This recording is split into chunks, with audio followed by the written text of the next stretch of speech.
The Arthurian sector was dying, not because of weapons, not because of fleets, because reality itself was unraveling. Planets near the battle had begun to fracture, not from bombardment, but from gravity waves bending their crusts into ribbons. Stars dimmed as light warped around invisible distortions. Entire moons were ripped apart, drawn into spirals of distorted space where time no longer ran in a straight-line dot at the center of it all. The architect's core floated like a black heart, pulsing with strands of shadow that reached for everything, trying to drag the Leviathans and the very battlefield into a dimension where only it could survive.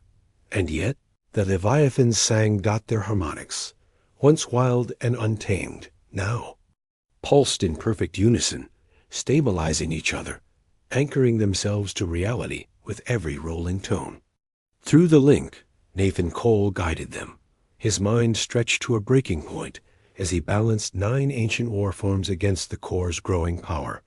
But even with him, they were losing ground. The core wasn't just defending anymore. It was building. Each pulse of its black energy created new shapes around it, constructs of solid shadow, smaller than the Leviathans, but fast and numerous, darting through the void like knives. Each one cut into the Leviathans' harmonic fields, dulling their song, dragging them closer to the folds the core was tearing in space. If it finished, if it completed whatever it was building, the galaxy wouldn't survive. Far away, deep beneath Mars, the anchor chamber shook as the link strained. Lights flickered, conduits sparked, and alarms wailed. General Aria Duval stood by the central control node, her hand gripping the console. Hard enough to leave marks. How much longer can he hold? She snapped at the technicians scrambling around her. One of them, his face pale and sweating, stammered as he read the neural readouts. Not long. The architects are pushing countersignals into his link. If they breach the final barrier, his mind will burn out. He'll die before the Leviathans even react. Duval's cybernetic eye glowed faintly, her jaw tightening. And if we cut him out? The technician hesitated, then shook his head. The Leviathans will break formation. They'll fight, but not together. The core will fold them into another dimension within minutes. Duval's gaze shifted toward the massive projection in the chamber. The glowing eye of the Leviathan Cole was linked to, staring at nothing, unblinking. So if Cole fails, everyone fails. The technician didn't answer. He didn't need to. Inside the link, Cole felt his body slipping away. He didn't feel human anymore. His thoughts stretched across kilometers of flesh and alloy, his senses pulling in more data than any mind was built to process. He felt the vibrations of stars. He felt the tearing edges of space. He felt the fear of the other Leviathans. Not words, not emotions as humans understood, but a shared dissonance in their harmonics whenever the core's black strands touched them. And he felt the architect's attention. Cold, infinite, focused. It pressed into his thoughts like a blade made of ice, probing for a weakness. You are small, the voice whispered directly into his skull, though it had no sound. You borrow our creations, but you are not one of them.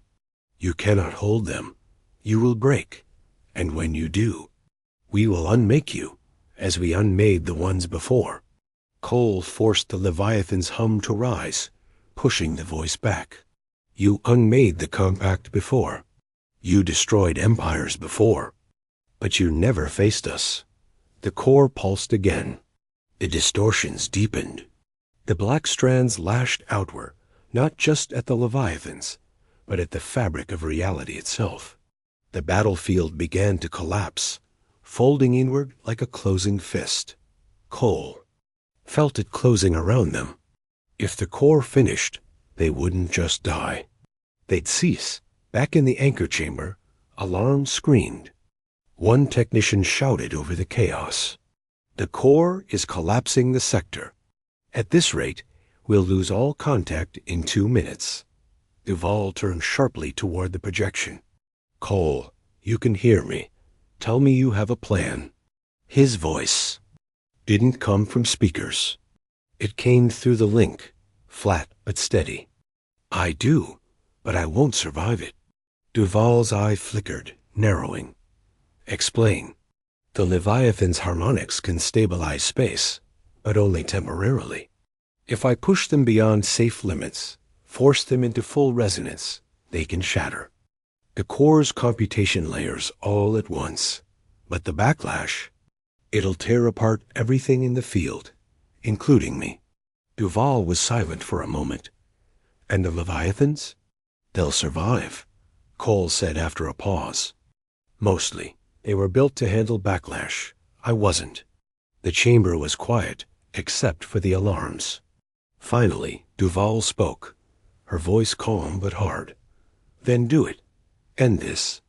Cole closed his eyes, not his human ones, but the glowing, moon-sized eye of the Leviathan.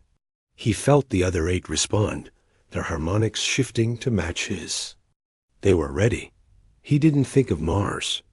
He didn't think of Earth.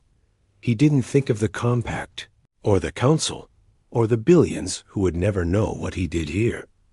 He thought only of the hum, the deep, rolling song that wasn't a fa sound, but a force. He pushed the Leviathans sang, not as individuals, not as wild, ancient predators, but as one.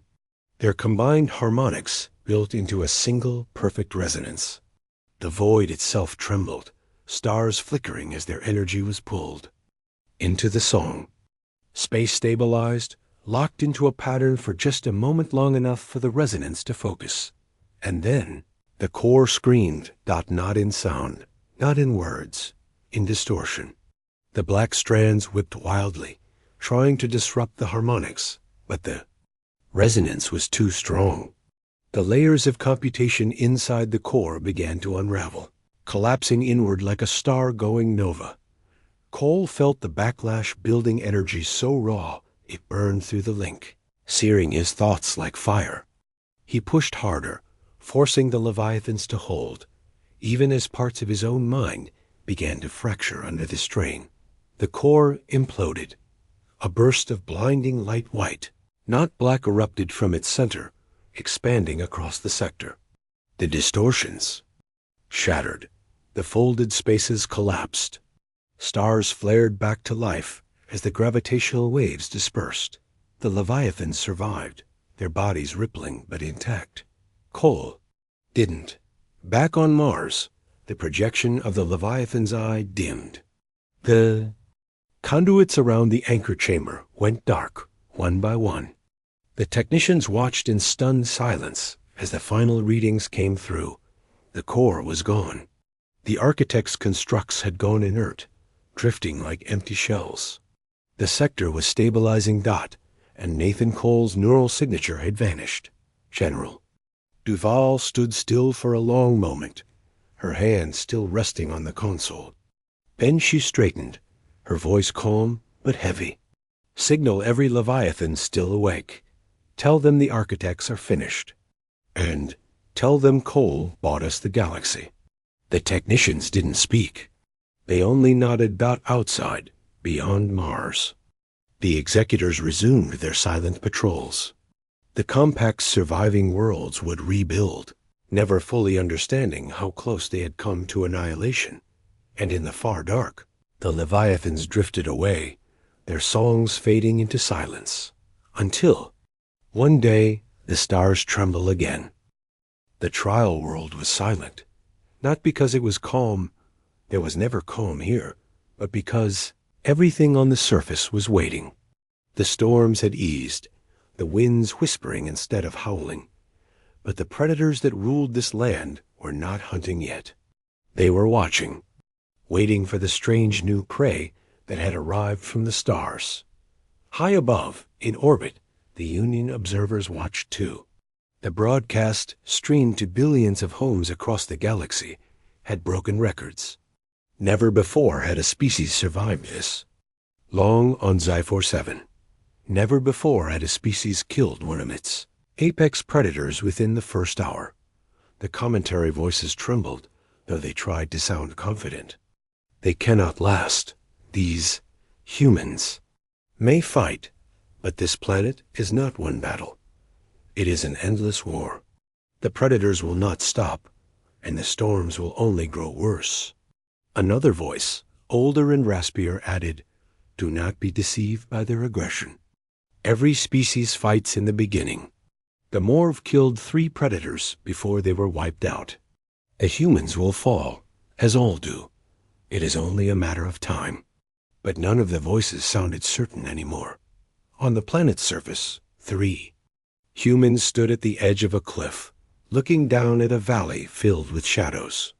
Dozens of glowing eyes watched them from below, predators circling like sharks in the dark. The beasts were waiting for the humans to descend, waiting to tear them apart. Commander Hale broke the silence first. "They're gathering," she said, her voice calm but steady. "They're learning." Captain Elias Ward nodded. His face was grim, but his eyes were sharp, calculating. "Good, let them." Lieutenant Wren, his rifle slung over his shoulder, glanced back toward the ridge where they had spent the last hours building. The humans had already turned that high ground into something no species had ever done before a forward base. The base wasn't much yet, but it had shelter, barricades, automated turrets powered by scavenged energy, and traps scattered in every direction. It looked like humans weren't just trying to live through the night. They were preparing for something far larger. Elias tapped his wrist console, opening a holomap of the region. Several glowing dots pulsed across the valley-marked predator positions. Other markers glowed near resource points. Wreckage from failed trials, crashed probes, broken Union tech left behind from past executions. The humans had scavenged all of it. Nothing went to waste. "Phase 2 starts now," Elias said, lowering the holla. "Hale, signal the drones. Wren, prep the detonators. We'll make this place ours before the next storm cycle." Above, in the Hall of Judgment, the Alien Council murmured uneasily as they watched the feed. "What are they doing?" asked a delegate, a tall, eel-like creature with glistening scales. "They were sent here to prove survival, not whatever this is." Another delegate, a being made entirely of crystal plates, chimed in, his voice like glass ringing. "They are building. They think they can tame Xi-47. Fools." But the crystalline delegate's tone wasn't as confident as his words. None of the counselors looked confident anymore. The high speaker watched the broadcast in silence, his black eyes reflecting the storm-lit scenes. His mandibles clicked once, sharply.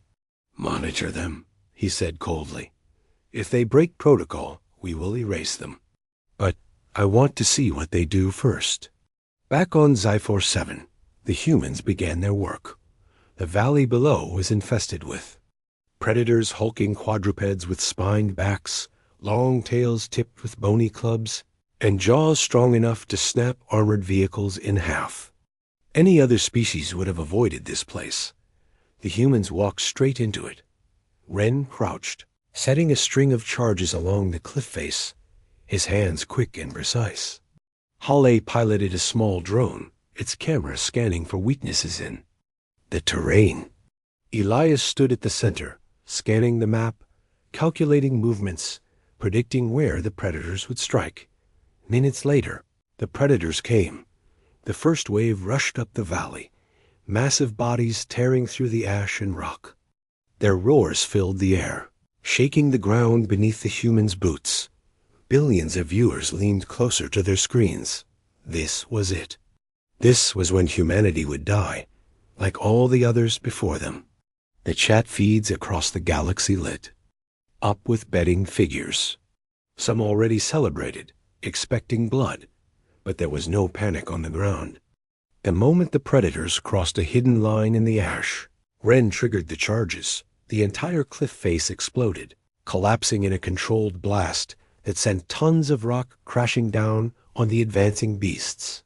The explosion wasn't random. It funneled the predators into a narrow kill zone between two ridges. As the stunned creatures tried to retreat, automated turrets hidden along the rocks opened fire. Compact railguns, salvaged from Union tech, spat tungsten slugs at supersonic speeds.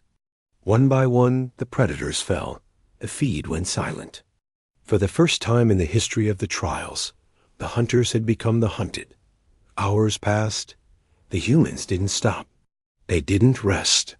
They moved like machines, expanding their base, collecting predator corpses for materials, even draining the creatures' bioenergy with portable converters to power their equipment. Holly stood near a pile of harvested parts, her gloves slick with alien fluids. "We can use the bone plates for armor," she said, handing a section of glowing tissue to Ren. "And this organ looks like it can store energy. Could power the next shield generator." Ren took it without hesitation, strapping it to his pack. "We'll need more. The storms are getting worse." Elias looked up at the churning sky. The clouds were blacker now, lightning more frequent, red arcs crawling across the heavens. "We'll hold," he said simply. His voice wasn't loud, but it carried a weight that kept the others moving. In orbit, the Union broadcasts struggled to explain what was happening. "These humans, they are not surviving," one commentator said nervously. "They are thriving. This is unusual, unacceptable," another hissed. "The trial is meant to prove strength, not allow innovation." The feed cut briefly as Union officials argued. Some wanted to intervene immediately, to wipe out the humans before they could do more damage. Others, curious or fearful, insisted on watching longer. When the broadcast returned, the humans had done something no one had ever seen. The valley was no longer a wild death trap. It was now a fortress. Barriers lined the ridges, drone sentries hovered above, and strange energy pylons, built from scavenged parts and predator biomaterial, crackled with power, forming a protective grid. In less than 12 hours, humans had turned the deadliest planet in Union territory into a base of operations. Elias stood at the center of the grid, his boots planted firmly in the ash. He looked straight at the nearest Union drone camera, knowing billions were watching. His voice was calm, measured, but every word cut through the broadcast like a blade. "Trial world secured," he said. "Phase 2 complete. Phase 3 begins." At dawn, the Hall of Judgment erupted in noise. Delegates shouted, voices rising in fear and outrage. "This is impossible. They are breaking every precedent. No one has ever." The high speaker slammed his claw down on the table, silencing the chamber. His black eyes gleamed with something between anger and unease. "Let them continue," he said slowly. "If they believe they can cheat the trial, let us see what they build. Let the galaxy watch. And if they succeed—" His mandibles clicked together softly, a chilling sound. "We will erase them before they can leave the planet." But even as he said it, there was a flicker of doubt in his voice. For the first time, the Union could not predict how this would end. On Zyphor 7, the humans worked through the night, the red lightning painting their figures in flashes of light and shadow. They were not tired. They were not afraid. They were preparing for something bigger than survival. The predators still watched from the dark, but even they hesitated now, as if sensing a shift in the balance of power. And far above, the galaxy could only wait. Dawn was coming. Phase 3 was coming. And the humans had only just begun. The red sun rose slowly over Zyphor 7, though the thick clouds let little light through. The sky looked like fire, churning and alive, with black storms rolling far in the distance. The planet never truly had a calm day, but the storms had eased. For now, leaving the valley strangely quiet. Too quiet. Elias Ward stood at the edge of the ridge, overlooking what had become their fortress. The humans had transformed the valley into something no other species had ever managed. A place they could control. The once wild and deadly terrain now bristled with automated defenses, scavenged Union tech, and energy pylons made from alien materials. Predator skulls, massive and menacing, lined the barricades as warnings. But Elias wasn't looking at the valley. He was looking at the sky. He knew what was coming next. Time? He asked, his voice calm, his eyes still fixed upward. Commander Hall had glanced at her wrist console. 7 minutes, she said. Her face was pale but steady. Broadcast. Window opens automatically. Lieutenant Wren tightened the strap on his rifle. You sure you want to say it now? They're already scared. Phase 2 rattled them bad. Elias's lips curved, not into a smile, but into something harder, colder. Good. Then they'll be listening. He turned from the ridge and walked toward the center of their base. At its heart stood a tall spire, one of the many devices they had built overnight. It pulsed with red light, a heartbeat in metal and bone. The energy drawn from predator organs flowed into it, combined with salvaged Union tech, forming a network no one outside Earth had ever seen before. This was Phase 3, and it would make the galaxy afraid got in orbit. The Union Council watched the feed with growing unease. The Hall of Judgment, normally filled with noise and laughter when species struggled, was quiet now. The delegates stared at the screen as the 3 humans moved through their base like shadows. Precise and confident. They are. Restructuring the trial zone, hissed an eel-like delegate. That is not survival. That is occupation. They are preparing for something, added the crystalline delegate, his voice sharp with tension. Something far larger than a test. They do not act like prey. They act like conquerors. The high speaker said nothing. His black eyes were fixed on the spire pulsing in the humans' camp. He didn't know what it was, but he knew one. Thing whatever the humans were building, it was not part of the trial. Billions across the galaxy were watching, too. Homes, spaceports, markets, even military barracks, all had screens showing the broadcast. Aliens of every species whispered, argued, or stared in silence as they watched the humans move with unnerving calm. The chat feeds exploded with speculation. What are they doing? Why are they building weapons? No one has ever lasted this long. No one has ever built like this. And then, as the broadcast timer hit 0, a new voice cut through the galaxy. Elias Ward's face appeared on every screen, every broadcast. His expression was calm, his voice steady, but his words echoed like thunder. To the Union, to every species watching. He paused, letting the silence stretch. The trial is over. This is no test anymore. This is a demonstration. The galaxy froze. The Union delegates leaned forward, mandibles clicking, tails twitching, voices low and nervous. Elias continued. You sent us here to die. You laughed like you laughed at every species before us. You thought Earth was weak, fragile, unworthy. You wanted a show. Another execution to keep your citizens entertained.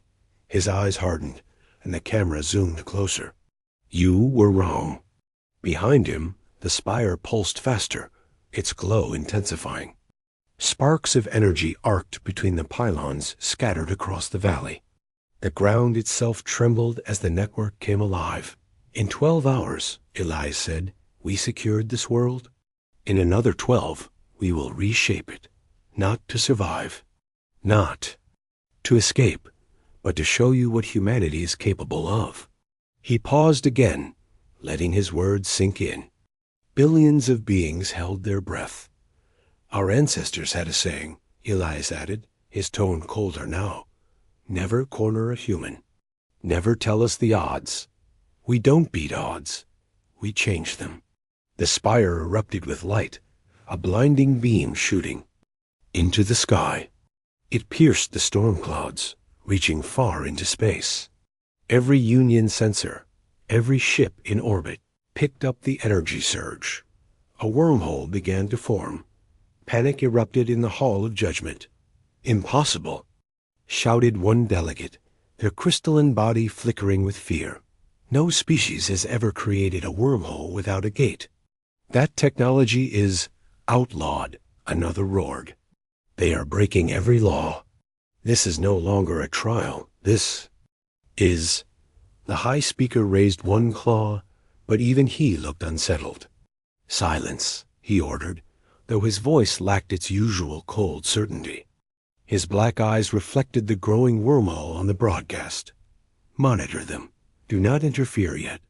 I want to see where this leads." On Sci-Fi, the humans worked in silence as the wormhole grew. The energy storm it created swirled above. The valley, tearing at the clouds, warping space itself. The predators that had been stalking from the shadows fled, howling, as if sensing something unnatural. Commander Hall stood beside Elias, shielding her eyes from the glow. "You think they'll believe it's a bluff?" she asked quietly. Elias shook his head. "They'll believe when they see what comes through." Lieutenant Wren chuckled darkly. "And if they don't believe? If they panic and send the fleets?" Elias's gaze stayed fixed on the growing wormhole. "Then we'll give them a reason to panic." The first object came through the wormhole. It wasn't a ship, not at first. It was a shattered Union probe, a surveillance craft that had been lost months ago in deep space. The wormhole spat it out, broken and sparking, letting it crash into the valley floor. The humans ignored it. Then another object came through. A massive chunk of wreckage, clearly from a destroyed battleship, torn apart in some ancient war. The humans began salvaging it immediately, their drones stripping it for parts before the metal was even cool. Billions of viewers realized the truth at the same time. The humans weren't just creating a wormhole. They were harvesting the galaxy. Every piece of wreckage, every scrap of metal or tech pulled through that swirling vortex would be turned into something new. Something for Phase 3. Hours passed. The wormhole grew larger, brighter, its energy lighting the entire valley. The humans worked tirelessly, constructing something massive at its base. The drones buzzed like insects, welding, cutting, assembling. Union ships in orbit pulled back, their sensors struggling to read the surge of power. Some captains begged to open fire, to obliterate the humans before they could finish whatever they were building. The Union Council hesitated. And then, as the galaxy watched, the wormhole pulsed once more harder. Brighter got every screen flickered. The feed shook. A sound, low and resonant, like a deep hum, filled the Hall of Judgment. The wormhole swallowed a Union surveillance ship whole. One moment it was there, holding position at the edge of the atmosphere. The next, it was gone, pulled into the vortex. Without a shot fired, panic swept through the galaxy. Billions of voices erupted in fear and disbelief. Chat feeds filled with chaos. What are they doing? They can control wormholes. Even the Union can't do that. In the Hall of Judgment, the delegates shouted over each other. Shut it down. Destroy the humans. End the trial. But Elias Ward's face appeared again, overriding every screen, every signal. His voice cut through the noise like a blade. Phase 3 begins now. Stand by for further demonstration. And then the feed cut to black. Above Sci-Fi, the storm. Clouds swirled tighter, drawn to the growing vortex. On the planet below, the humans stood calm, shadows in the glow of their impossible machine. For the first time, the galaxy wasn't laughing at Earth. It was terrified. And Phase 3 had only just begun. The vortex above Z47 didn't close. It grew. What had started as a narrow tunnel of swirling light now spanned the sky like a wound in reality. The clouds spiraled around it, drawn inward, red lightning flashing across the edges of the anomaly. Every second, the wormhole pulsed, feeding on the energy from the pylons humans had built across the valley. The storm's fury only seemed to make it stronger. The galaxy could only watch. Billions stared at their screens, not in amusement, but in fear. The trial, once a source of entertainment, had become something else entirely, a lesson, a threat, a promise. The humans were no longer prey, fighting for survival. They were predators, and they were building something no one could understand. In the Hall of Judgment, chaos simmered. Delegates hissed, clicked, and shouted in a dozen alien tongues. The crystalline speaker, his body glowing faintly with nervous energy, finally said what many feared. They are not just surviving, they are constructing a weapon, or worse. The Eolite delegate coiled uneasily. A wormhole that sighs cannot remain stable. If it collapses, it will tear the planet apart. And if they can direct it, its voice faltered. They could destroy entire systems. The high speaker sat motionless in his towering chair, his black eyes fixed on the broadcast. His mandibles clicked softly. They are building something, he said, his tone cold but uncertain. But not a weapon. Not yet. Watch the ground. On Z47, the humans worked like they had done this 100 times before. Drones buzzed overhead, carrying salvaged ship parts, Predator bones hardened into structural supports, and scavenged Union tech stolen from the planet's many dead dots at the center of the valley. The humans were constructing something enormous, a structure that rose hundreds of meters into the storm-choked air. It was a bridge, but not in any sense the galaxy understood. Its surface was a lattice of living metal, glowing veins of energy pulsing through it like blood. The pylons fed into its core, channeling power from the storms, the predators, and the wormhole itself. Lieutenant Wren stared up at the growing tower, his face lit by the crimson glow. "We've done crazy before," he muttered. "But this is something else." Commander Hawley adjusted the power readings on her wrist console. "The lattice is stable, barely. If it holds, we can extend the span and connect it to the anomaly." Elias Ward watched silently, his eyes reflecting the pulsing light. His mind wasn't on stability or risk. His mind was on the next step. "Are we ready for transmission?" he asked finally. Hawley hesitated. "We'll be ready by the time the bridge stabilizes." "But if the Union reacts before?" "They won't." Elias interrupted. His voice was calm, but his eyes were hard. "They're too scared to interfere now. They'll wait. And when they realize what we're doing, it'll already be too late."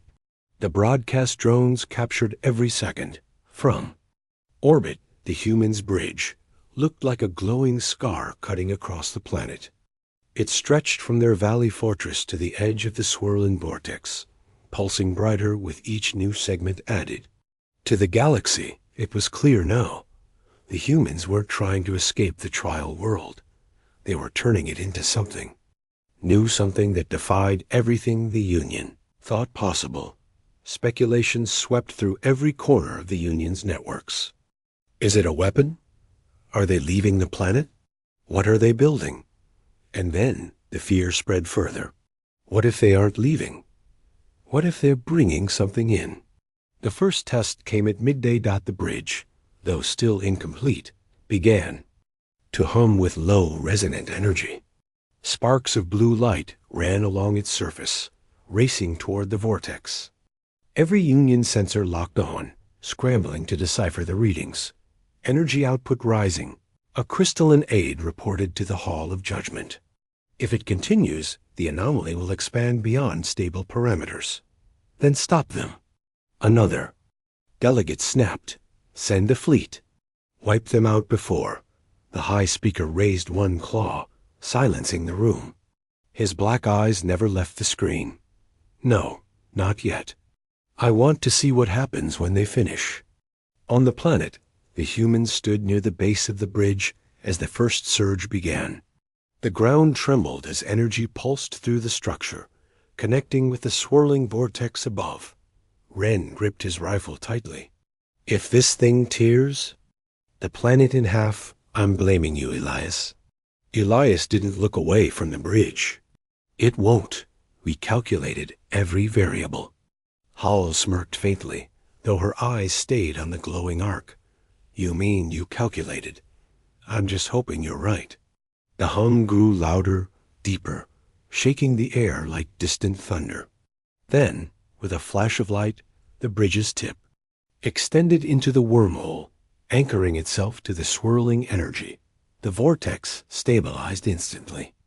The winds that had been pulling in every direction calmed. The clouds stopped spinning.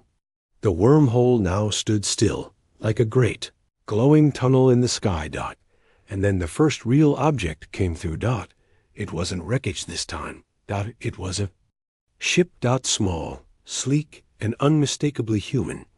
It glided out of the vortex and descended slowly toward the valley. It wasn't one of the old colony ships or scavenger craft the Union expected. This was something new, something the galaxy had never seen. Its hull shimmered with the same living metal as the bridge. Its engines pulsed with the same crimson energy, and its design was unlike any human vessel before.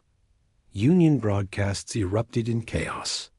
How can they construct ships of that scale? They were stranded on a death world less than a day ago.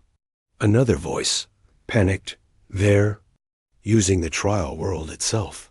The predators, the storms, the wreckage. They're turning this planet into a factory. The hall of judgment filled with shouting.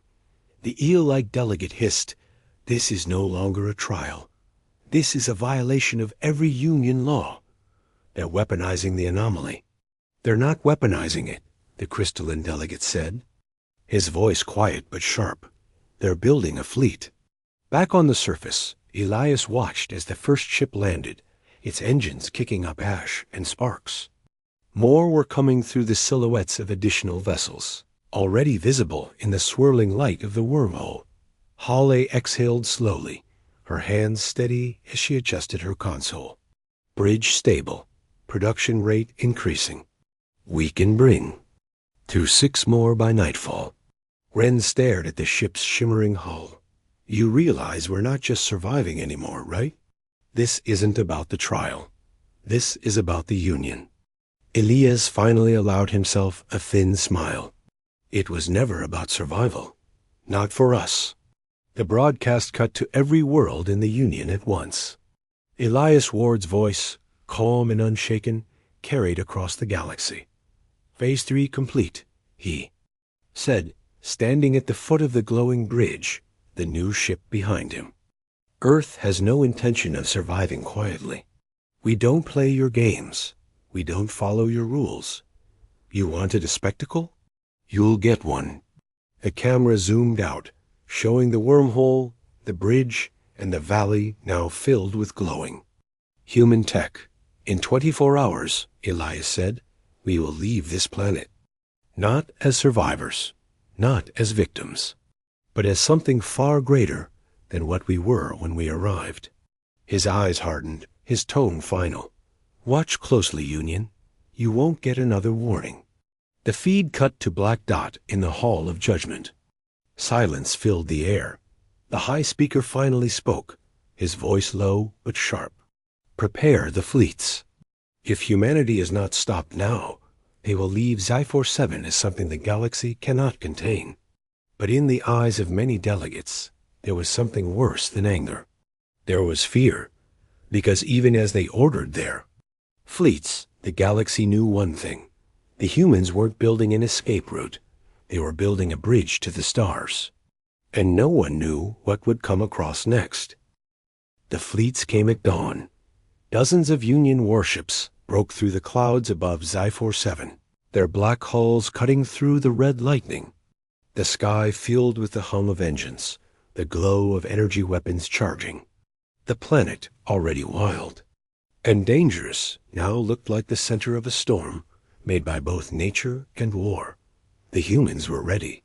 From their fortress in the valley, Elias Ward stood on a raised platform, staring up at the incoming ships. The wormhole and the glowing bridge behind him pulsed with energy, casting long shadows over the ash-covered ground. Commander Hale checked the shield readings on her console, while Lieutenant Wren kept his rifle resting casually on his shoulder, though his eyes were locked on the sky. "They sent more ships than I expected," Wren said flatly. "Guess we scared them more than I thought." "They're not here to scare us," Hale replied. Her voice was calm, but her eyes tracked the fleets carefully. "They're here to wipe us out before we can finish." Elias didn't move. His gaze stayed on the growing formation of Union ships, now circling like vultures above the valley. "Let them come closer," he said finally. "The closer they are, the easier it will be." Above the planet, the Union fleet's commander opened a secure channel to the Hall of Judgment. His image a scaled, four-armed alien with a face full of scars flickered into the council chamber. "High Speaker, we have visual confirmation of the humans' construction," the commander said. His voice was rough, confident. "We can strike now. Permission to engage?" The High Speaker, sitting on his towering throne, hesitated. The delegates around him hissed and clicked nervously.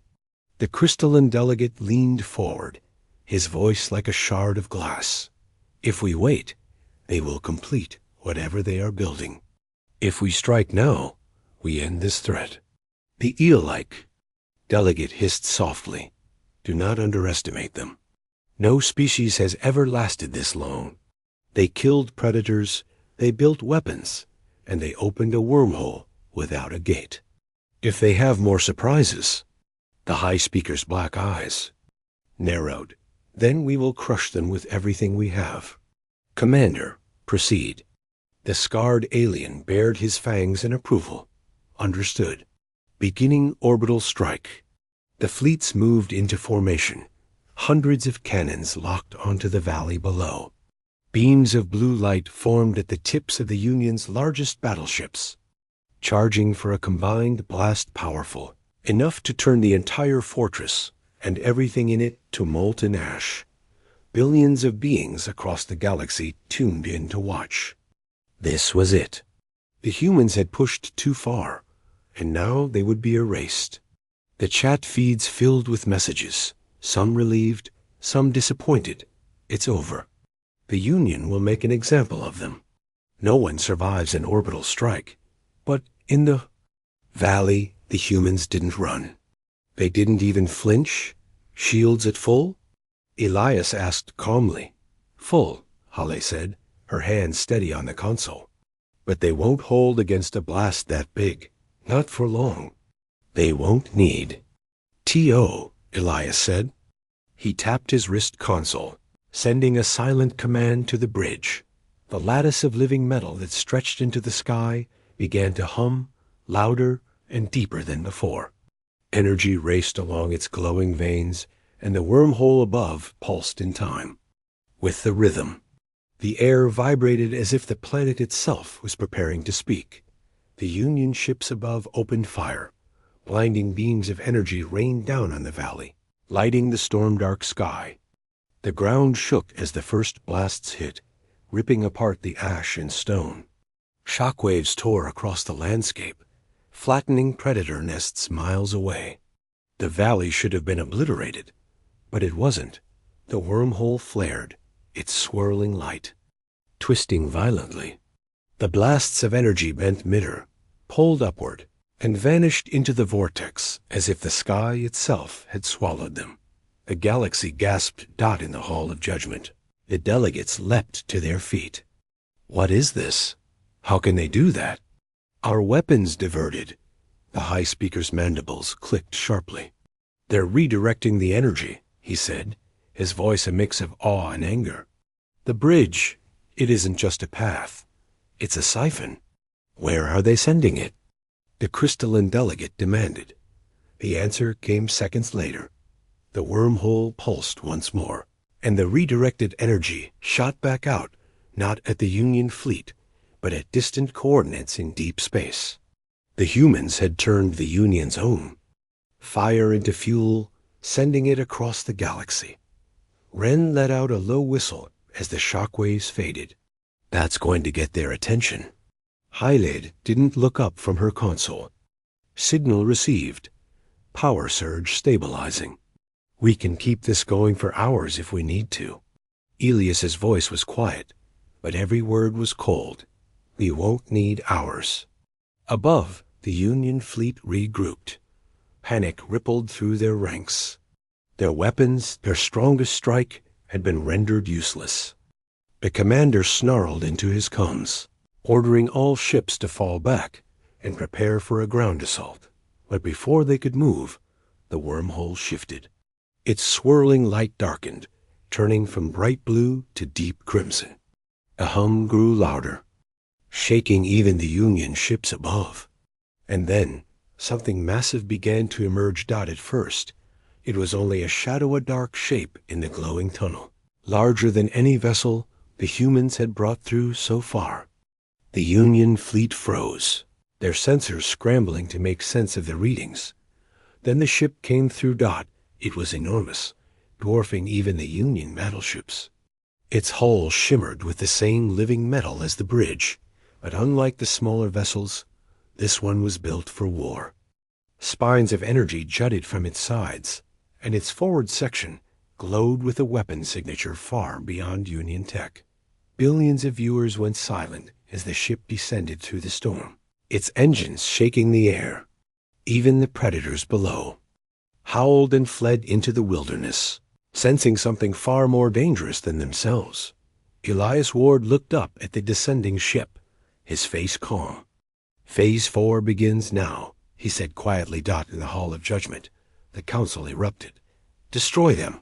Evacuate the fleets. They're bringing warships through. On a trial world. The high speaker slammed his claw down, silencing. The chaos. His black eyes glowed faintly in the light of the broadcast.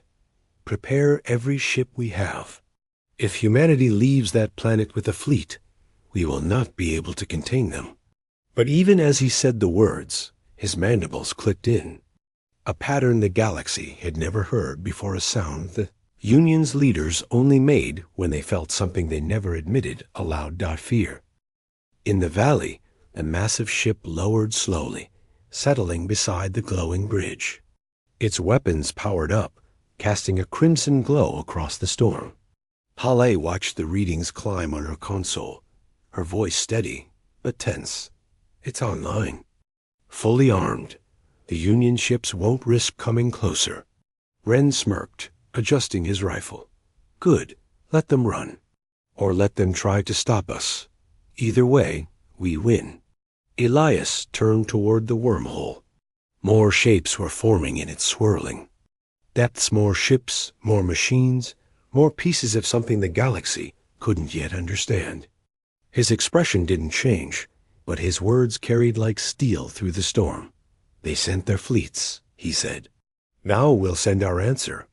The wormhole pulsed again, its crimson light flashing across the valley like a warning. And far above, the Union fleets hesitated for the first time, unsure if attacking was worth the cost. The trial of Earth was no longer a trial. It was the beginning of something much larger.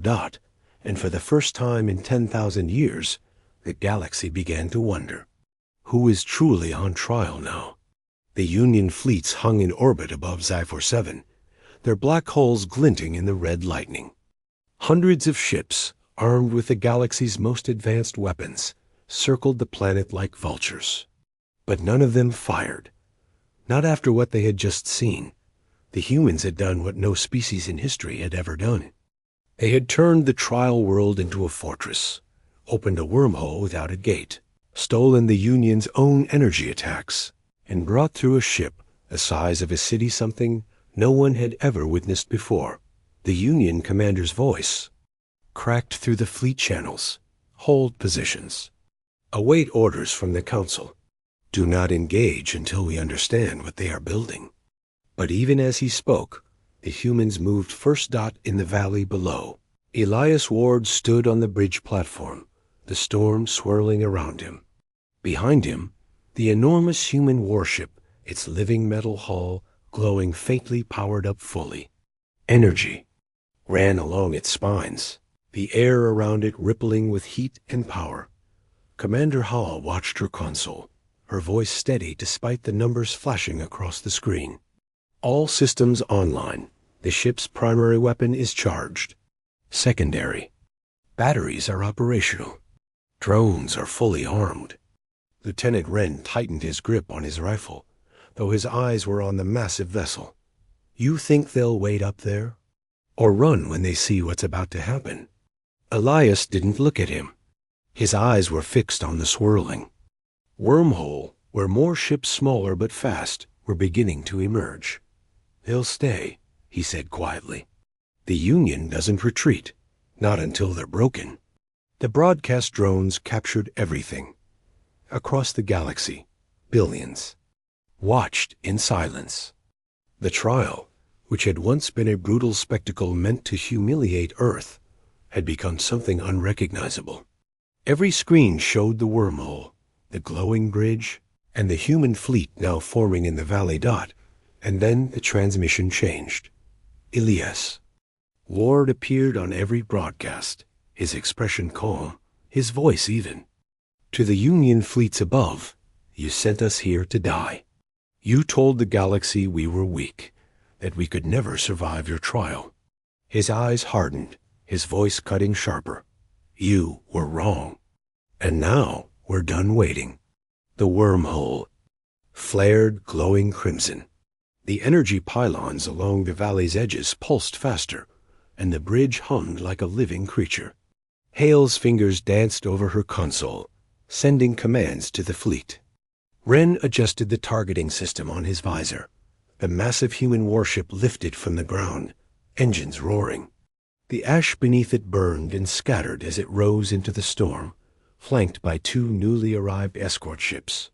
Its glowing spines arced with energy as its weapon systems came online. Elias's voice carried over the ship's comms. Target the lead battleships. Make it fast. In orbit, the Union commander panicked. All ships open fire. Stop them before they breach. The atmosphere. The fleets unleashed everything. Hundreds of energy beams and missiles rained down on the rising warship. The sky lit up like a second sun, the storms igniting with blue and red flashes. But once again, the humans' bridge activated, siphoning the energy emitter. The wormhole pulsed brighter, feeding on the stolen power dot. Then the humans struck back. Massive warship's forward section glowed, energy gathering into a single blinding point. The storm went silent for a heartbeat as the weapon reached full charge, and then it fired. A single beam, crimson and white, shot upward, cutting through the clouds like a spear of light. It didn't just strike one ship, it cut through three, slicing them in half as if they were made of paper. The pieces burned and fell toward the planet, vanishing into the swirling clouds. Billions watching across the galaxy went silent. In the Hall of Judgment, chaos erupted. They destroyed battleships with one shot. That weapon, it shouldn't exist. It can't exist. They're using the trial world's energy, the wormhole, the storms, all of it. The high speaker slammed his claw down, silencing the chamber. His black eyes reflected the glow of the broadcast. Pull every fleet within range. Surround. Psi-47. If humanity escapes, the balance of this galaxy is over. But his mandibles clicked faintly, betraying what none of the delegates wanted to admit. The Union had ruled for 10,000 years. Yet now, for the first time, they were afraid. Above the planet, the battle turned. The human warship surged upward, tearing through the Union's formation like a predator among prey. Its escort ships darted through the chaos, weaving between battleships and unleashing swarms of drones that struck with surgical precision. Wren's voice crackled over the comms. Drone swarm is splitting their lines. Fleet can't keep formation. Halle, monitoring the readings, added, Union weapons are destabilizing. Every time they fire, the wormhole is draining half their output. They're burning their own fleet. Elias's voice came through last, calm as ever. Then we finish this. The wormhole pulsed again, brighter than before. And this time, something else came through, not another ship, but a massive structure. It looked like a ring of living metal, rotating slowly as it emerged into the storm. Lightning arced across its surface as it powered up. Hovering above the valley. Billions of viewers whispered the same question. What is that? Elias gave the answer as the structure locked into place, hovering just beneath the wormhole. His voice was calm, but his words sent a chill through every listener. Not a weapon, not a ship, a gate, our own. The ring flared with energy, stabilizing the wormhole completely. It no longer shimmered or swirled wildly. It stood still, solid, a perfect tunnel of crimson light reaching into the void. And then, for the first time, something truly unexpected happened. The wormhole pulsed once more, and dozens of new signals appeared on Union scanner signals, not from Earth, but from across the galaxy. Ships, cargo, and tech scavenged from long-forgotten battles began to flow through, all of it being pulled into humanity's growing fleet. The Union fleets watched in horror as the humans used their own galaxy's dead and abandoned machines to arm themselves. In the Hall of Judgment, a delegate finally said what none of them wanted to. They're not just escaping, they're building something bigger. A fleet, a base, maybe even an army. The High Speaker's mandibles clicked slowly, his black eyes narrowing. Then we burn Zi-47 to ash.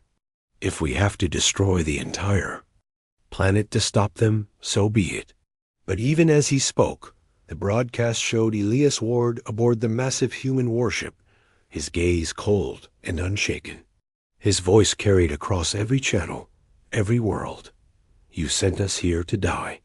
Instead, we've built something you can't control. If you want to stop us, come try. But know this. The warship's spines glowed brighter, its engines roaring as it climbed into the storm. We're not done yet, not by far. The feed cut to black dot. The galaxy stared at their screens in silence. The Union fleets, for the first time in their long rule, didn't press their attack, because everyone, predator, prey, and ruler alike, knew one thing. The humans were no longer the hunted. They were preparing to hunt. The storm over Zi-47 turned red as the humans launched their fleet. The enormous warship rose first, its living metal hull glowing faintly against the black clouds. Dozens of smaller ships followed, sleek, fast, each one armed with weapons salvaged from wreckage or forged from the planet itself. The wormhole above the valley remained open, stabilized by the massive ring structure, pulsing with crimson light like a heartbeat in the sky. Billions across the galaxy watched in silence. This was no longer a trial. No one had ever seen a species leave a death world like this, not as survivors, but as predators ready to strike. In orbit, the Union fleet scrambled. Form a perimeter, barked the scarred Union commander, his forearms moving rapidly over his controls. Do not let them break through to open space. All ships target their flagship. But as the orders spread, the humans moved faster. On the bridge of the massive warship, Elias Ward stood at the center, his hands clasped behind his back. The storm outside flashed red and white, illuminating his calm expression. Commander Halle sat at the weapons station, her fingers gliding over controls, while Lieutenant Wren leaned against the bulkhead, his rifle resting casually at his side. Fleet formation ready, Halle reported. Drones launched. All ships synced to the gate network. Wren smirked faintly. Union's got numbers. They'll think that's enough. Elias's voice was cold, steady. Numbers won't save them. The humans struck first. The smaller ships, darting ahead of the flagship, weaved through the Union lines like hunting beasts. They moved unpredictably, vanishing into the clouds before reappearing to strike with precision. Swarms of drones followed, each one carrying enough firepower to cripple a cruiser before self-destructing. The Union responded with overwhelming firepower. Beams of blue and green light lit the storm, missiles streaked through the clouds, and shock waves rocked the valley below. But the humans had prepared for this. Every time the Union fired, the glowing bridge and the wormhole above pulsed, pulling energy from the blasts, feeding it back into the human fleet. Union weapons were not just being countered, they were being harvested in the Hall of Judgment. Panic grew. This is impossible. One delegate hissed, their crystalline body flickering with fear. They are feeding on our fleet's fire. Every shot makes them stronger. The eel-like delegate coiled in agitation. They are not fighting to escape anymore. They are fighting to destroy, to hunt. The high speaker's black eyes narrowed as he watched the broadcast. Then we will become the hunters. Deploy every fleet. Pull forces from the core if you must. Humanity will not leave Xi-47 alive. But even as he spoke, one thought whispered in every delegate's mind. What if they can't be stopped? Above the planet, the humans' flagship broke through the Chew. Union's outer line. Its spines glowed with crimson energy, building to a blinding charge. The storm went quiet for a second as the weapon reached full power. Then, with a roar that shook the atmosphere, the ship fired a beam of light so powerful it vaporized a Union battleship in one shot. The shock waves scattered nearby cruisers like leaves in a storm. Wren's voice crackled over the comms. That's 4 battleships down. The rest are falling back. Hale's eyes stayed on her console. They'll regroup. And when they do, they'll bring twice as many. Elias didn't look up from the viewport, his gaze fixed on the scattering Union fleet. Then we hit them before they can. The wormhole pulsed again, brighter than before. More ships came through, not just human-built, but reconstructed vessels scavenged from forgotten wars. Some bore alien markings. Their hulls reforged into new forms. All of them now flew under one banner. The fleet swelled. For the first time in the trial's history, the prey had become the predators. The humans were not running, not surviving. They were building an army right in front of the entire galaxy. Ren leaned against the console, glancing at Elias. You know they're calling every fleet in the sector. They'll come in numbers. We can't match. Elias finally turned, his expression unreadable. We don't need to match them. We just need to remind them of something. Ren raised a brow. And what's that? That humans don't win by playing fair. We win by changing the rules. The broadcast shifted again, every screen across the galaxy flickering to show Elias Ward aboard the flagship. His voice, calm and deliberate, echoed across the stars. The Union to every world watching. You wanted a trial. You wanted to see if humanity could survive. You laughed at our chances. His tone sharpened, every word like a blade. You're not laughing anymore. Behind him, the massive wormhole expanded, its crimson light flooding the sky. Silhouettes of more ships formed within it, waiting to cross. In the next 12 hours, Elias continued, your fleets will either stand down, or we will make sure you can't stand at all.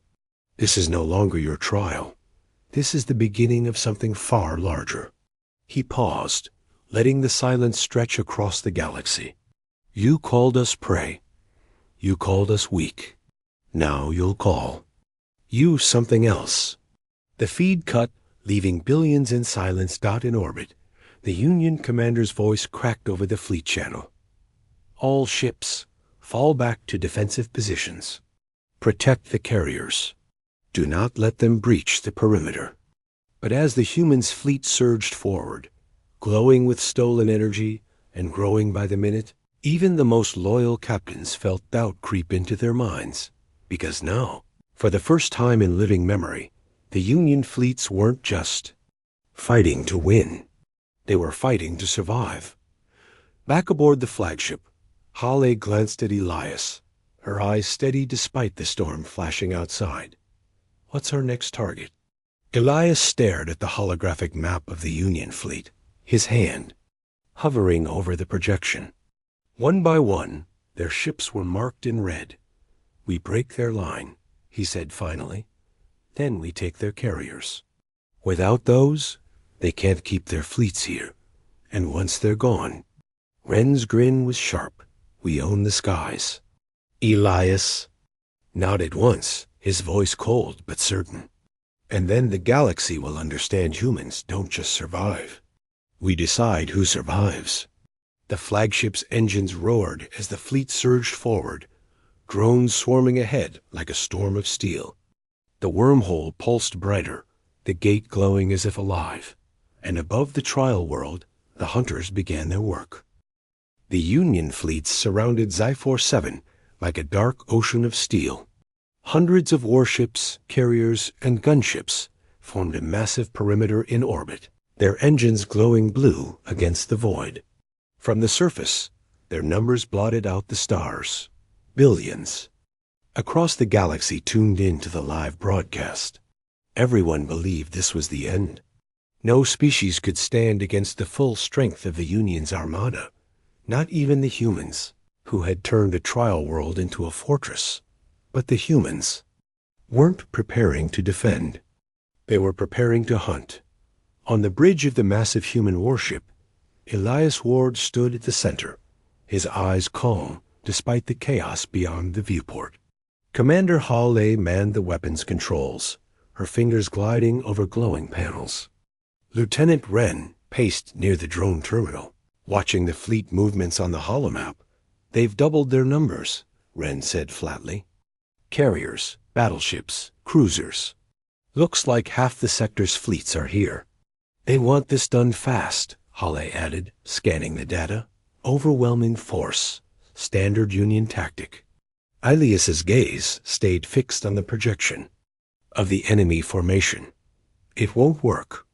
They're too close to the planet. Too clustered. Their numbers will be their weakness." Ren smirked. "Guess it's time we show them how humans fight." The wormhole above the valley pulsed with crimson light, glowing brighter with each passing second. The massive gate ring the humans had built hummed like a living creature, stabilizing the swirling tunnel. More ships continued to emerge, each one a mix of human engineering, scavenged alien tech, and living metal structures pulled from the planet itself. The fleet was no longer just a group of survivors. It was an army. Drones, thousands of them, swarmed from the smaller vessels, filling the sky like a black cloud. The Union fleets scrambled to adjust their formation, but the humans moved first. Elias gave the command without raising his voice. "Engage." The human fleet launched upward from the planet, breaking through the storm. The massive warship led the charge, its glowing spines crackling with energy. Drones surged ahead, weaving through the Union's outer lines and targeting their weakest ships' first supply vessels and communication relays. The Union's response was immediate. Entire walls of energy fire lit up the void. Missiles streaked through the blackness, and shockwaves shook the atmosphere of Zyphor 7 below. But the humans had turned the planet itself into a weapon. Every blast the Union fired was siphoned by the glowing bridge, its energy redirected into the wormhole and fed back into the human fleet. Their shields grew stronger, their weapons charged faster. The Union fleets were fueling their own destruction. In the Hall of Judgment, panic spread through the council chamber. "They are feeding on the fleet's attacks," one delegate hissed, their crystalline form flickering with alarm. "Every shot makes them more powerful." The eel-like delegate coiled in agitation. "Pull the fleets back. We must regroup beyond the planet's pull." The high speaker slammed his claw down, silencing the noise. His black eyes locked on the broadcast. No retreat. If humanity escapes this world with their fleet intact, every system in the outer rim will fall. Order the carriers to deploy every fighter. Surround them. Crush them. But the fear behind his calm voice was clear. For the first time in 10,000 years, the Union was losing control of a trial. Above Z47, the human flagship powered up its main weapon. The storm around it went eerily silent as the spines along its hull glowed brighter, gathering energy siphoned from the Union's own weapons. Hale's voice was steady as she watched the readings climb. Primary cannon charged, locked on the lead carrier. Elias nodded once. Fire. A beam of crimson and white light shot from the warship, cutting through the void like a blade. It struck the Union carrier at the center of their formation, slicing through its shields as if they didn't exist. The carrier's engines exploded in a blinding flash, its massive hull breaking apart and tumbling into the void. The shockwave rippled through the nearby cruisers, sending several spinning out of formation. Wren's grin was sharp. That's one down, 4 more to go. The battle became chaos. The human drones, operating in coordinated swarms, overwhelmed the Union's fighters. The smaller human ships darted between cruisers, planting charges on their hulls before disappearing back into the clouds. Each explosion tore gaps in the Union's once solid perimeter, and the flagship, the living metal Titan, cut through the Union's largest ships with surgical precision. Every blast it fired was powered by the same energy the Union tried to use against it. One by one, the Union's carriers fell. The galaxy watched in shock as the impossible unfolded. The trial, once a stage for Earth's humiliation, had become the site of the Union's greatest defeat in centuries. On the bridge, Hawley glanced at the holomap, her voice even despite the scale of the destruction. 3 carriers down. 4th is crippled. Their command structure is collapsing. Wren chuckled, shaking his head. They wanted a show. They're getting one. Elias didn't smile. His eyes stayed on the final carrier, retreating toward the edge of orbit. Destroy it. Then open a channel to the entire Union. Minutes later, the last carrier exploded, its wreckage drifting silently into the void. The Union fleets scattered, and leaderless began to retreat. Some fled into hyperspace. Others powered down their weapons and held position, unwilling to fight further. The humans didn't chase them. Not yet. The wormhole pulsed once more, and the broadcast went live across every world. Elias Ward's face filled every screen in the galaxy. Behind him, the massive human fleet floated above the trial world, glowing crimson in the stormlight. To the Union, Elias said, his voice calm, but carrying the weight of a threat. You wanted to see if we could survive your trial. We did more than that. We built something you cannot stop. The camera shifted, showing the glowing gate ring, the stabilized wormhole, and the wreckage of the Union fleet drifting in orbit. In 24 hours, Elias continued, we leave this planet, and we will not be running. We will be watching. Any fleet, any council, any world that comes for Earth will find us waiting. He paused, his eyes locking on the camera. The trial is over. From this moment on, humanity decides who survives. The broadcast cut to black. On Z47, the storm finally began to break. The clouds thinned, revealing a blood-red sun for the first time in days.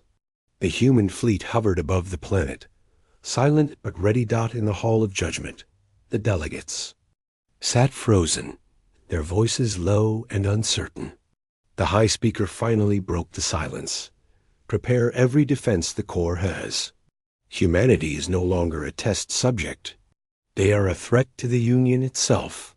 But deep in his voice, even he could not hide it. Fear. Because the galaxy had just witnessed the impossible. And everyone knew it was only the beginning. The skies above Z47 were quiet for the first time in days. The massive human fleet hovered in low orbit, glowing crimson against the thinning storm clouds. Below, the valley fortress, once just a survival camp, now pulsed with energy from the stabilized wormhole and the giant gate ring that anchored it. The humans had won. The Union fleets had been broken, their carriers destroyed, their forces scattered across the void. But the Union was not finished. Not yet. In the core, far from the ruined fleets, the Hall of Judgment seethed with quiet panic. The delegates, crystalline, scaled, and coiled, spoke in rapid, clipped tones. None of them wanted to admit the truth, but the truth hung over the chamber like a shadow. Humanity had turned their trial into a weapon, and they could not stop them. The eel-like delegate's voice broke the silence.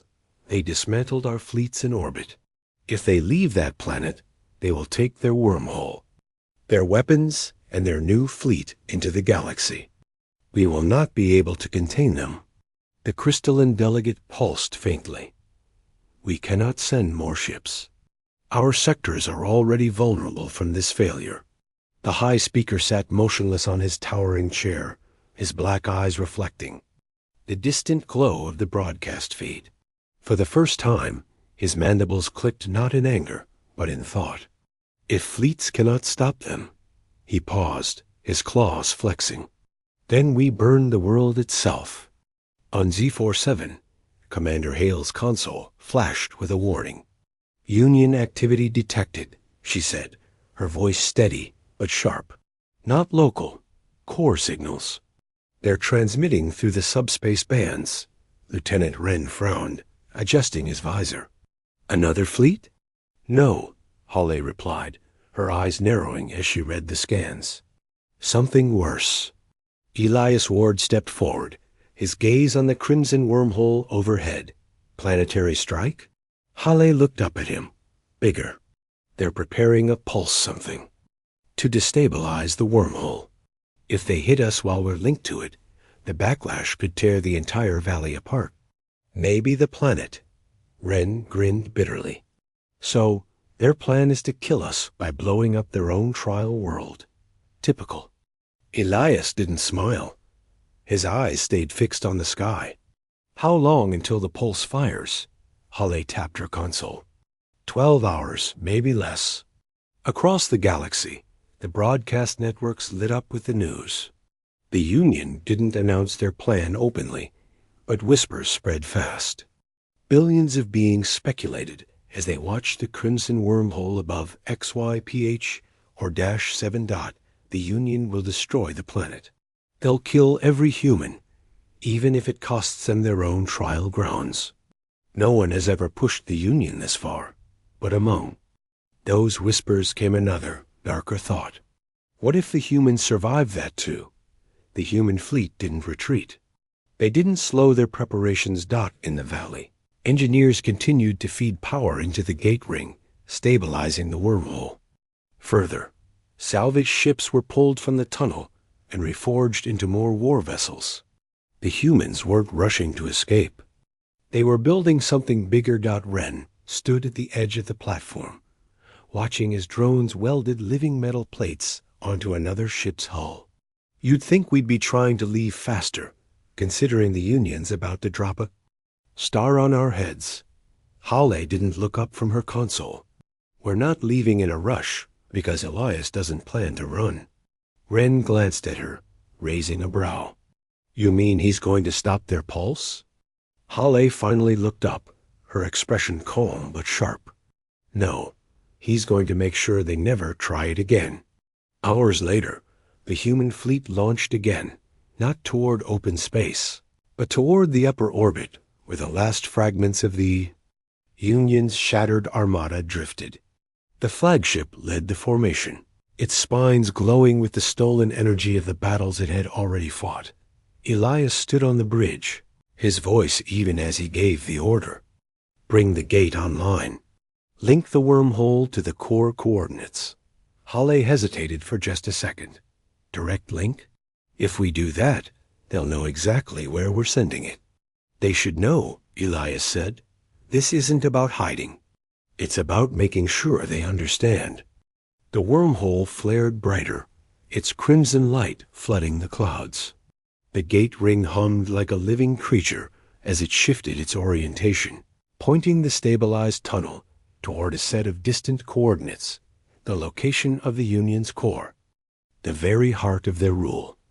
Billions across the galaxy stared at their screens as the broadcast drones captured the image. The humans weren't just escaping. They were pointing their weaponized wormhole directly at the Union itself. Ren let out a low whistle as he watched the wormhole lock into position. You're really going to do it. You're going to fire straight through to their core. Elias's voice was cold, calm.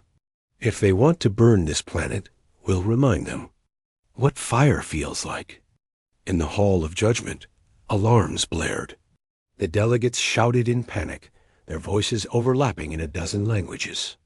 They've linked the anomaly to our core. Shut it down. They'll destroy our capital. The high speakers. Mandibles clicked in a slow, deliberate rhythm. They won't fire. They can't afford to risk it. This is a bluff. But deep in his black eyes, there was a flicker of doubt. Because no one could be certain anymore. On the human flagship, Hale looked up from her console. Gate is stabilized. Energy levels rising. If we fire now, we can hit the core before they finish charging their pulse. Ren grinned, his rifle slung over his shoulder. Guess the question is, do we end this here, or just give them a warning? Elias stared at the glowing wormhole, his expression unreadable. We give them a choice. He turned to Hawley. Open a channel. Every world, every ship, every system. Across the galaxy, every screen flickered. Billions of beings stopped. What they were doing as Elias Ward appeared once again, the crimson wormhole glowing behind him like a wound in the sky. The Union plans to destroy this planet, he said, his voice calm but carrying weight. They would rather burn their own trial world than admit they lost. But we're not going to let them. The camera pulled back, showing the human fleet arrayed around the glowing gate ring. The wormhole aimed like a weapon toward the distant stars. We have stabilized the anomaly. We can fire through it. Right now, it points at the core. If the Union triggers their pulse, we will respond. His eyes hardened, his tone final. This is not a threat. It is a promise. The feed cut to Black Dot in the Hall of Judgment. The silence was suffocating. The high speaker's mandibles clicked slowly, his black eyes fixed on the darkened screen. Around him, the delegates whispered in fear. For the first time in the Union's long history, their leaders faced an enemy they couldn't simply erase. An enemy that had survived the impossible, built an army in a day, and now held the core.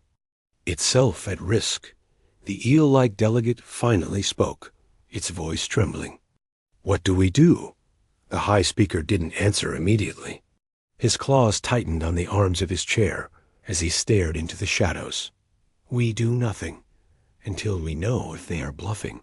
But deep inside, he already knew the answer. The humans weren't bluffing. They never had been. Above Zi-47, the crimson wormhole pulsed, glowing brighter by the second. The countdown to the Union's pulse weapon ticked closer. The galaxy watched, breathless, knowing one thing. The next. Few hours would decide who truly ruled the stars. The crimson wormhole glowed like a wound in the sky. Above Zi-47, the human fleet floated in tight formation, engines humming, weapons armed. The massive gate ring pulsed with energy as it stabilized the wormhole, holding it open like a doorway to another star system. The tunnel pointed directly at the Union's core, the heart of their empire that the countdown had begun. In less than 1 hour, the Union's planetary pulse would fire, tearing through Zi-47's surface and destabilizing the wormhole. The backlash could destroy everything on the planet, including the humans' fleet. And if that happened, Elias Ward had promised the Union something in return. A strike through the wormhole, straight into the core, across the galaxy, billions. Watched their screens in silence. Some hoped humanity would stand down, take their fleet, and leave.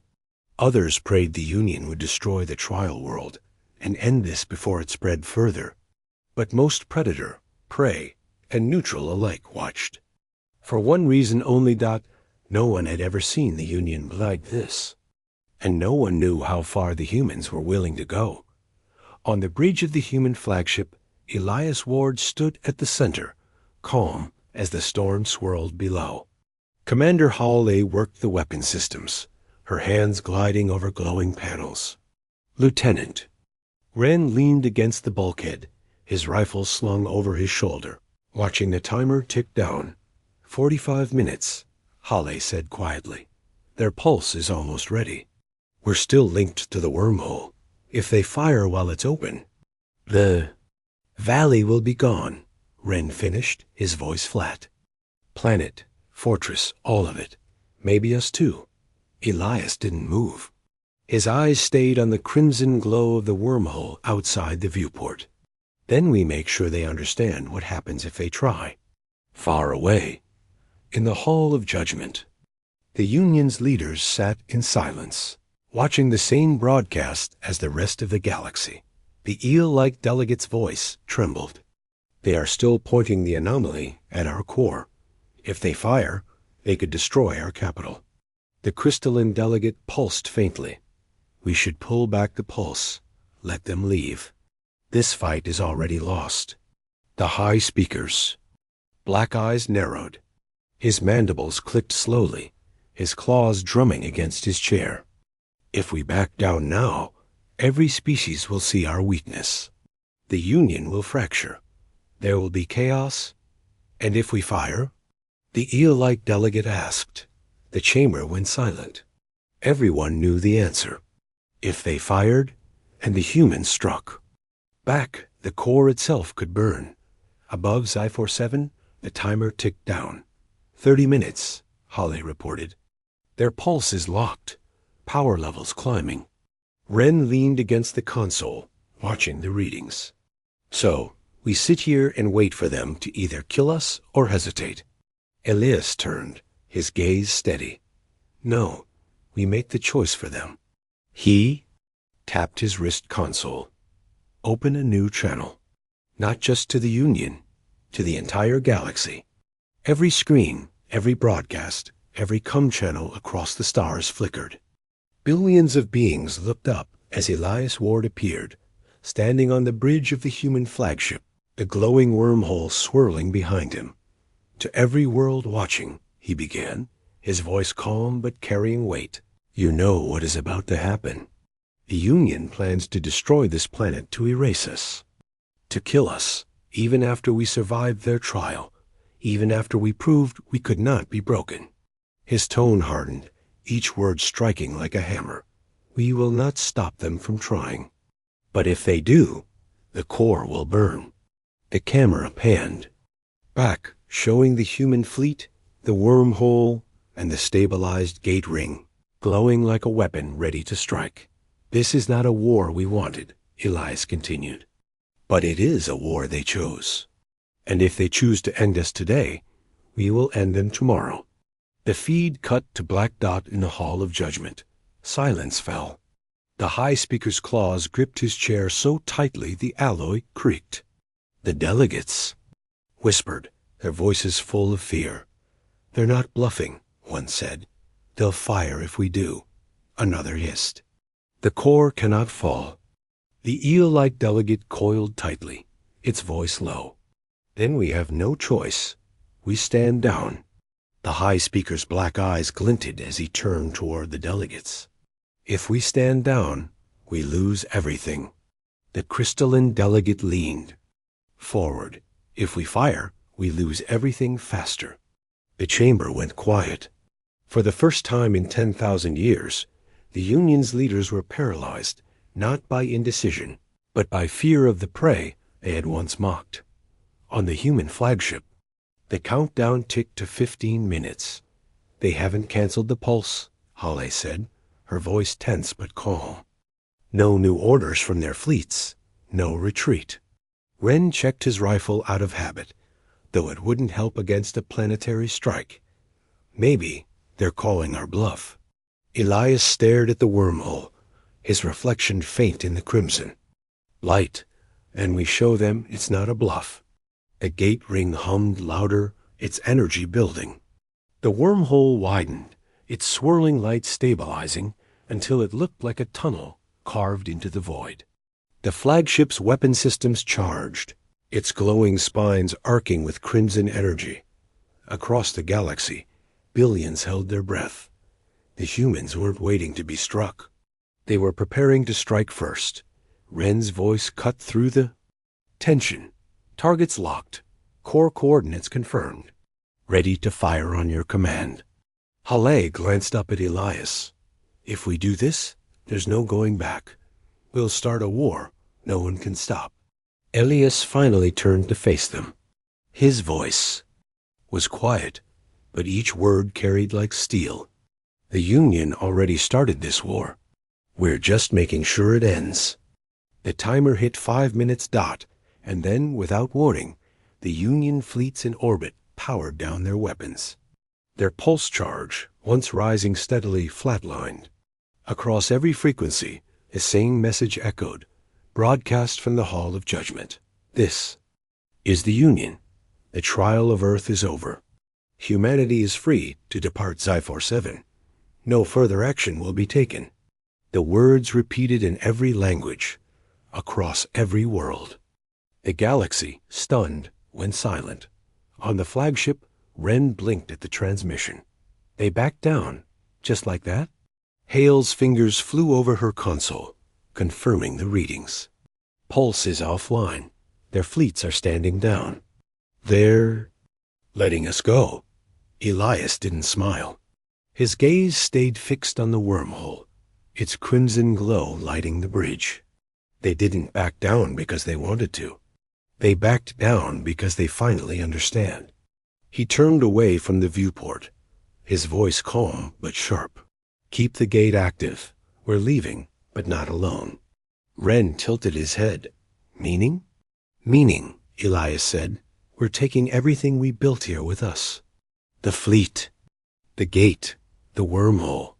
And the galaxy will know that from this day on. He paused, his eyes narrowing as the storm finally broke outside, revealing the red sun over Sci-Fi. Humans aren't just survivors. We're a power. Ours. Later, the human fleet passed through the wormhole, leaving the trial world behind. The stabilized gate followed, pulled through the tunnel by the massive flagship. When the last ship vanished into the crimson light, the wormhole closed with a final pulse, leaving Sci-Fi quiet and empty. Billions across the galaxy watched the final broadcast, a single message delivered by Elias Ward. The trial is over. The Union's age of control is over. From this day, humanity decides its own future, and anyone else's who threatens it. The screen went black dot in the hall of judgment. The delegates sat in stunned silence. The high speaker finally spoke, his mandibles clicking in a slow, deliberate prepare the core. Fortify every sector. Humanity is no longer prey. His black eyes glinted as he looked out over the chamber. They are predators now. And across the stars, on 1,000 worlds, every species whispered the same words. The day the galaxy changed had come, and it would never be the same again.